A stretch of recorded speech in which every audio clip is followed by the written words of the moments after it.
जय श्री कृष्णा। आप सभी को कार्तिक मास के 14वें दिन की ढेरों शुभकामनाएं।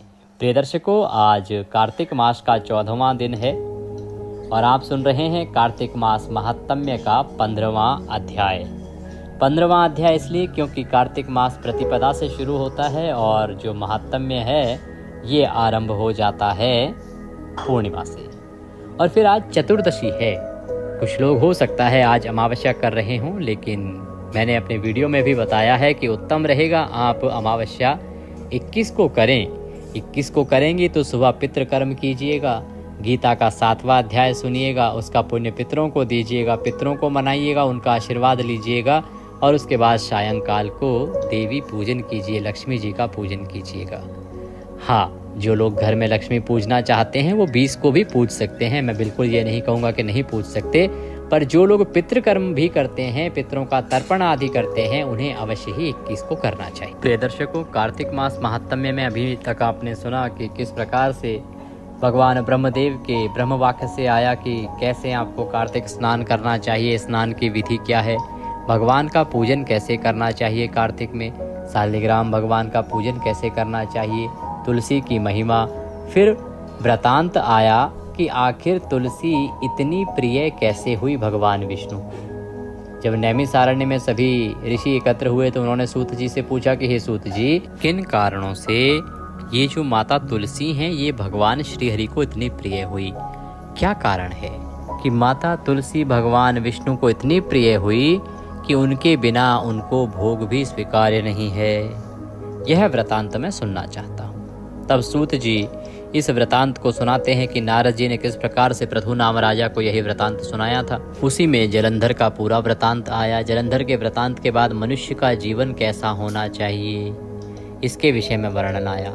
मनुष्य के जीवन के साथ गृहस्थ आश्रम में रह रहे जो पुरुष हैं उनका क्या दायित्व है और गृहस्थ आश्रम की महिला का क्या दायित्व है, पत्नी को कैसा होना चाहिए, पति को कैसा होना चाहिए, यह ब्रह्म वाक्य आया, अर्थात ब्रह्मदेव के द्वारा यह वर्णन किया गया है। और इसके बाद हमने जाना कि कौन सा आश्रम श्रेष्ठ है।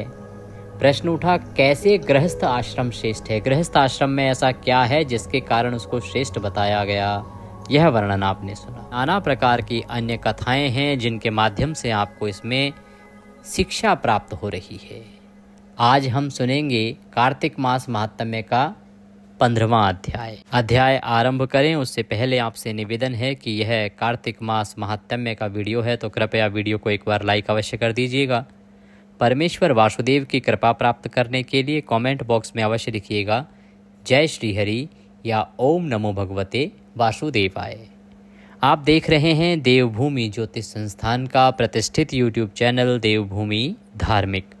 हम यहाँ पर सभी व्रत और त्योहारों की सही शास्त्रीय जानकारी प्रदान करते हैं। पंचांग और ज्योतिष शास्त्र के आधार पर बताते हैं कौन सी तिथि कब है, व्रत आदि कब करना है, क्या विधि है, क्या नियम है और क्या गलती नहीं करनी है। यदि आप सभी व्रत और त्योहारों की सही जानकारी पाते रहना चाहते हैं तो कृपया चैनल को सब्सक्राइब कीजिए और बेल आइकन को प्रेस कीजिए। प्रिय दर्शकों, जब आप सब्सक्राइब का बटन दबाएंगे तो वहाँ एक घंटी का निशान बना हुआ आएगा, उसको अवश्य दबाइएगा, तभी आपको हमारे सारे वीडियो प्राप्त होंगे, अन्यथा आपसे जानकारी छूट जाएगी। तो सब्सक्राइब कीजिए और बेल आइकन को प्रेस कीजिए। आइए अब हम आज का अध्याय आरंभ करते हैं। परम पूज्य गुरुदेव के चरणों की वंदना करते हैं। गुरुर्ब्रह्मा गुरुर्विष्णु गुरुर्देव महेश्वरः गुरुर्साक्षात् परब्रह्म तस्मै श्री गुरुवे नमः। बोले गुरुदेव महाराज की जय। या देवी सर्वभूतेषु मां सरस्वती रूपेण संस्थिता नमस्तस्यै नमस्तस्यै नमस्तस्यै नमो नमः। बोले सरस्वती महारानी की जय। बोलिए प्रथम पूज्य श्री गणेश जी महाराज की जय। बोलिए कार्तिक मास की जय।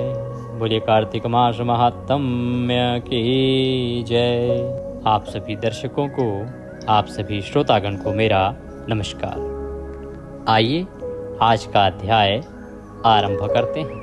आज के अध्याय में प्रमुख रूप से मत्स्य अवतार की कथा का वृतांत आएगा। पृथुवाचः, राजा पृथु बोले, देवर्षि वदतां श्रेष्ठ सर्ववेदार्थ पारग, त्वामहं प्रष्टुमिच्छामि यतः संदेह भेदकः। पृथु नाम राजा बोले, हे नारद, सब बोलने वाले लोगों में बड़े हो तुम, सब वेदों के अर्थ जानते हो, संदेह दूर करने वाले हो, तो इसीलिए मैं तुमसे पूछने की इच्छा रखता हूँ कि हे अर्जुन, तुम बड़े विद्वान भी हो, शास्त्रों के ज्ञाता भी हो, भगवान के भक्त भी हो, इसीलिए मेरी इच्छा है कि मैं तुमसे पूछूं, क्योंकि मुझे पूर्ण विश्वास है कि तुम इसका उत्तर देने में समर्थ हो। पुत्र बढ़ाने वाला, पुण्य यशदाता, सब लोगों का हितकारक व्रत कहो। तब नारद जी बोले, हे राजन, परम गुप्त व्रतों में उत्तम धन पुत्र वर्धन ऐसा व्रत हम तुमसे कहते हैं। महाविद्या, महामाया, महामेघा, महास्मृति, महामोहा, महादेवी, महाईश्वरी, सर्व ईश्वरों की ईश्वरी, ऐसी अहोई नाम देवी का व्रत महापुण्यकारी, सब लोगों का हितकारी है। पृथु राजा बोले, हे नारद, अहोई नाम देवी कैसे पैदा हुई, उसका व्रत किस विधि से करना चाहिए, कैसी विधि है, यह आप बताने का कष्ट करें। तो नारद जी बोले, पूर्व कलयुग में अकाल मृत्यु होने से मनुष्य, पशु, पक्षी क्षय को प्राप्त हुए, अर्थात अचानक अकाल मृत्यु बढ़ गई, तो मनुष्य से लेके जानवर तक, पक्षी तक सभी क्षय को प्राप्त होने लगे, बहुत देश नाश को प्राप्त हुए। हे राजन, बीज मात्र प्राणी जब बचे हुए, तब सब लोग एक जगह होकर वेद के जानने वाले ब्राह्मणों से पूछने लगे, हे ब्राह्मणों, हमें क्या करना चाहिए। वेद के जानने वाले ब्राह्मण बार बार विचार शास्त्रों को देख अकाल मृत्यु के शांत करने के लिए अहोई नाम देवी का कार्तिक मास कृष्ण पक्ष सप्तमी को पूजन करने लगे। हे महाराज, व्रत नियम में युक्त दिन बिताते रहे, सायंकाल में सब लोग व्याकुल हुए, तब वहाँ धीवर बोले कि कोई स्त्री आई, सो ब्राह्मणों को देख बोलने लगी, किस काम के वास्ते व्रत करते हो। सबने अकाल मृत्यु के नाश के अर्थ कहा। इस प्रकार कही गई वह स्त्री उसी जगह बैठ गई। तब सब लोग और वह स्त्री भी महादेवी अहोई का नाम पूजन करने लगी। इस बीच में चामुंडा मुंह हाथ में लिए विकराल काली देवी देखने में आई। काली का नाम अहोई एक दिन में प्रसन्न हुई, इससे अहोई नाम कहने लगे। वह देवी बैठे हुए ब्राह्मणों से बोली, हम गणों तथा काल सहित रुद्र जी से विहार करने को आई हैं। संसार में पाप को देखा, इस समय ब्राह्मण वेद तथा लाजहीन हैं। क्षत्रिय रक्षा करने वाले नहीं रहे, वैश्य शूद्र दुष्ट स्त्री पतिव्रत धर्म रहित रह गए। ऐसी पाप की घोर भय करने वाली धर्म यज्ञ होम जब रहित गति देख संसार की रक्षा के अर्थगण समेत आई। आज कार्तिक मास में नियम आदि कोटि फलों से सप्तमी को पूजित हुई मैं प्रसन्न हूँ। तुम लोगों का क्या चाहिए, तुम लोग वरदान मांगो, देर न करो। तब हे राजन सब लोग बोलने लगे, हे देवी, दुर्भिक्ष नहीं हो, कहीं रोग नहीं हो, अकाल में मृत्यु व्याधि पुत्र नहीं हो। नारद जी बोले। इस पर देवी बोली, तुम लोग सुनो। कार्तिक मास में कृष्ण पक्ष की सप्तमी तथा अष्टमी को आज से नक्षत्रों के उदय में अथवा चंद्र के उदय में व्रत करना। सप्तमी चंद्र के उदय में, अष्टमी को नक्षत्र के उदय में स्त्री पुरुष को अवश्य ही व्रत करना चाहिए। बाल वृद्ध रोगी बिना दिन की भोजन करने वाला सायंकाल के समय में अहोई नाम से मेरा पूजन करें। मनुष्य मेरी मूर्ति बनावे, मिट्टी गोबर से घर लीप लें और लीप कर घर की पूजा करें। उस जगह में दीपावली तथा स्तंभ अथवा मंडप में मेरा पूजन करें। श्याम पीत वस्त्र सफ़ेद काला 4 रंगों से और चंद्रमा के समान गोले से बाहर पूरी खीर पुष्प धूप से पूजन करें। मूल कंद गन्ना से पूजन करें। ऐसा करने से सब जगह में सुख को प्राप्त होते हैं। अकाल मृत्यु व्याधि दुर्भिक्ष कहीं भी नहीं होता। इस पूजन से गण समेत हम सभी तृप्त होते हैं। हे राजन, तब सब लोग व्रत को धारण करने लगे। इसके ऊपर ध्रीवर की स्त्री बोली, हे महादेवी, नीच योनि वाले हम लोगों की रक्षा करो। इसके ऊपर अहोई नाम देवी बोली, तू मेरी भक्तिन है, पूर्व कहे विधान से पूजन करना। मनुष्य लोग पूजा के अंत में तेरी संतति का पूजन करेंगे। उनकी पूजा सफल होगी, नहीं तो निष्फल होगी। इसके बाद कुमारियों की तथा मालिन की पूजा करना योग्य है। नारद जी बोले, हे राजन, ऐसा बोल के उसी समय अंतर्ध्यान हो गई। तब सब लोग व्रत धारण करने लगे। इस समय तुम्हारे स्नेह से कहा, ग्रस्तों को अवश्य ही यह व्रत करना चाहिए। जो लोग इस व्रत को करेंगे उनको सुख प्राप्त होगा। हे राजन, आकाश, मृत्यु, व्याधि, भय, शत्रु भय, ये सब नहीं होगा।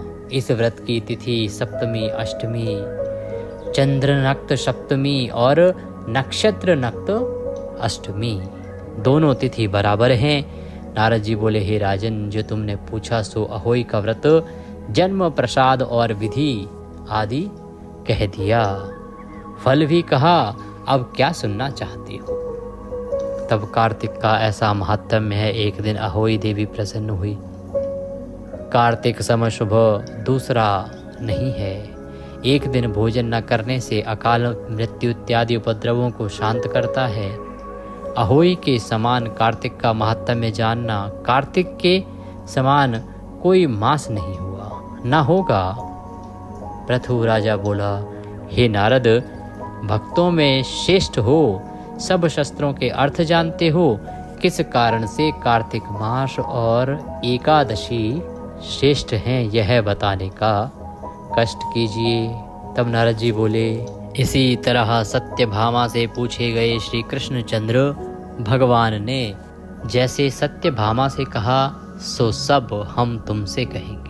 सत्यभामा बोली, काल रूप आपके सब महीना काल के अंग हैं। कार्तिक महीना कैसे बड़ा हुआ? तिथि एकादशी बड़ी क्यों है? सो कहो। तब श्री कृष्ण जी बोले, हे सत्यभामे, तुमने अच्छा प्रश्न पूछा है। एकाग्र चित्त से सुनो। पूर्व ही समुद्र का लड़का शंख नाम असुर था। 3 लोक के मंथन करने में समर्थ महाबली इंद्र आदि देवताओं को लोक से निकालकर उसने स्थान लिए। उसके भय से सब देवता स्वर्ण पर्वत की कंदरा से चले गए। बाल बच्चे सहित बहुत वर्ष इंद्र समेत वे देवता दैत्य के वेश में ना हुए। तब दैत्य विचारने लगे, देवताओं के स्थान मैंने लिए परंतु देवता नहीं जीते गए। बलि हैं, क्या करना चाहिए? आज मैंने जाना देवता वेद मंत्र के बल से बली हैं। इससे वेदों को हर लेना चाहिए, तब बलहीन हो जाएंगे। ऐसा मान के दैत्य विष्णु जी को सोते जानकर सत्यलोक से वेदों को ले गए। दैत्य से लाए वेद दैत्य के भय से यंत्र मंत्र सहित जल में चले गए। शंख नाम दैत्य भी वेदों को ढूंढने को समुद्र में गया, कहीं नहीं देखा। इस पर ब्रह्मा जी विष्णु जी के पास गए। वेदों सहित पूजा का सामान लेके बैठे, भुवन को गए। श्री विष्णु जी के जगाने के वास्ते धूप, दीप, पुष्प, गीत, नैवेद्य आदि बार बार अर्पित किया। इसके ऊपर उनकी भक्ति से प्रसन्न भगवान आगे बोले, देवताओं से 1000 सूर्य का तेज देखा गया। देवताओं ने 36 प्रकार के व्यंजन परोसे। भगवान कहते हैं कि सरोवर में ऐसे धीरे धीरे समुद्र में डाल दिया। बोले विष्णु भगवान की जय। प्रिय दर्शकों, आज इस अध्याय को हम यहीं विराम देंगे। एक तो अध्याय हमारा पूर्ण हो गया है, छोटा अध्याय था। आज हम 2 करते, परंतु दीपावली को लेके बहुत काम है। अभी दीपावली की पूजाएं हमारी शुरू होने जा रही हैं, साथ ही आपके लिए दीपावली का लक्ष्मी सहस्त्रनाम, लक्ष्मी कनकधारा स्तोत्रम, ये सभी महत्वपूर्ण जानकारियों के वीडियो, कथा आदि के वीडियो चैनल पर उपलब्ध हैं, तो उनका आप लाभ लीजिए और प्रभु की कृपा प्राप्त करते रहिए। आप सभी को दीपावली की ढेरों शुभकामनाएं। भगवान सब पर कृपा करें। हरे कृष्ण।